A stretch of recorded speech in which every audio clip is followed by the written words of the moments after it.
After being delayed out of the PlayStation 5's launch window, Destruction AllStars is rolling onto the scene at an opportune time. This hero-based Destruction Derby game would have struggled to catch on as a full-priced release, but as a PlayStation Plus pack-in, it might build enough of a reoccurring player base. For those of us lucky enough to secure a PS5, slowly but surely we've been running out of new things to try.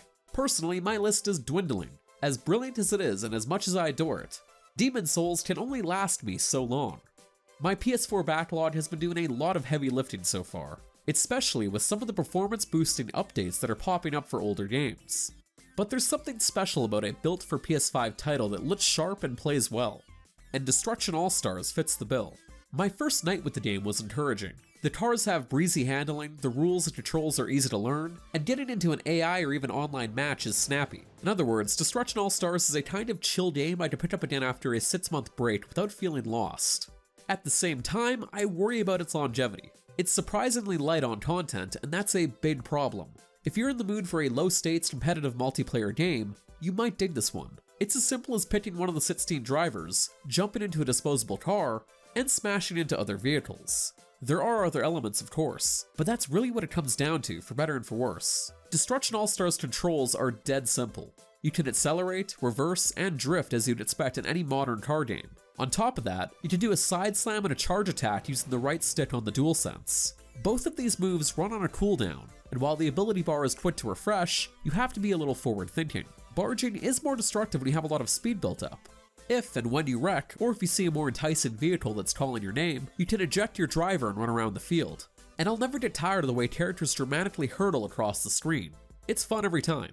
On foot, you'll have to dodge oncoming cars looking to mow you down, and it's also possible to punch other competitors, but there usually isn't a strong incentive to do so. For the most part, you're only going to willingly exit your vehicle to play the objective, jump into a fresh ride, or collect out-of-the-way gems that can rapidly fill your hero ability and hero vehicle meters. Each hero in Destruction AllStars has a unique on-foot ability, and a custom-tailored vehicle that can affect gameplay, and can significantly shift the tide of the futuristic Destruction Derby game show battles.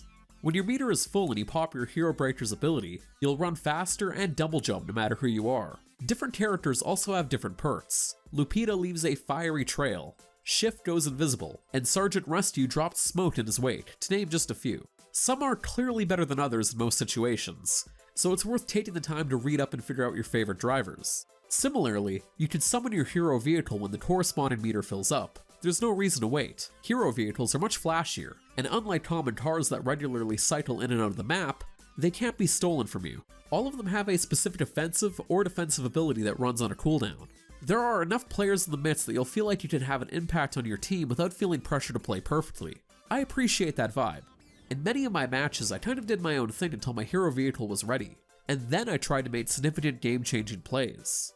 There were times early on where I didn't quite pick the right character for the right game mode, and as a result, I didn't feel very useful or engaged. In online matches especially, it can sometimes be a chore to find where everyone is in the arena, and even then, it can be tricky to line up your head-on collisions. Unfortunately, there are only 4 multiplayer modes and a few arenas to play them on. If you're anything like me, you'll primarily stick to 1 or 2 and ignore the rest. I was hoping for a lot more. The highlight is definitely Tornado, a mode where 2 teams smash each other into smithereens to accumulate gears. When your car is about to go up in flames and you've maxed out your storage, you'll need to drive into a tornado in the center of the map to bank your points. Doing so will fling you out of the wreckage and you can start the process all over again. It's basically Destruction AllStars distilled. Another mode, Stockpile, also revolves around collected gears, but this time, you have to exit your car to physically collect them and drop them off at one of the 3 control points. Basically, it's a tug of war for map control. Then there's also the Mayhem mode, which is a more casual store-chasing free-for-all style of mode.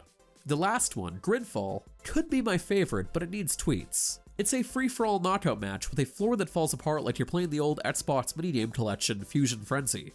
It's fun to try and ram people off the edge without also tumbling after them, but the low camera can make it hard to see the stage, and the way players earn respawns could use some work.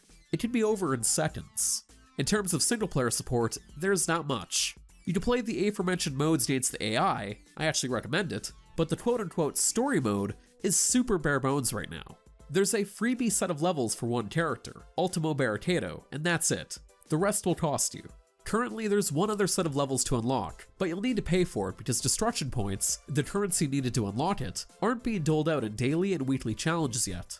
On a semi-hopeful note, I enjoyed the way these missions pit a particular character against their personal rival, and I had a good time trying to earn all the optional goals. There are even a couple of concepts that aren't found elsewhere. One mission plays like crazy taxis who shuttle people to their destination with a strict time limit. Another is a half on foot, half behind the wheel time trial course. Lucid Games should make more of these levels available to players who invest time instead of money, because they're among the best stuff in Destruction AllStars. It's a shame they're so short-lived.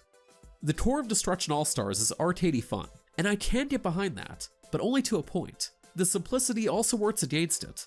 The car combat is shallow fun, the on-foot platforming and brawling are missing a compelling hook, and there aren't enough modes to make the most of the whole cast.